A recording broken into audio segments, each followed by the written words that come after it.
பருவக்காற்று, மழைப்பொழிவு, வானிலையும் காலநிலையும். வெப்பமண்டல பகுதியின் முக்கிய பயிர் நெல்.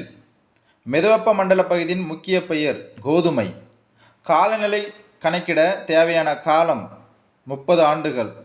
காலநிலை என்ற சொல்லின் மூலம் கிளைமா. கிளைமா என்பதன் பொருள் ஒழுங்கிலிருந்து விலகுதல். வானிலை கணக்கிட தேவையான காலம் 24 மணி நேரம். கிளைமா என்பது கிரேக்கச் சொல். புவியின் மேற்பரப்பிலிருந்து வெப்பநிலையானது சுமார் 1000 மீட்டருக்கு சுமார் 6.5 செல்சியஸ் என்ற விகிதத்தில் குறைகின்றது. எல்னினோ என்பதன் பொருள் குழந்தை இயேசு. எல்னினோ என்பது ஸ்பானிய மொழி. வளிமண்டலத்தில் வெப்ப ஆற்றல் செயல்படுவது கதிர்வீசல்.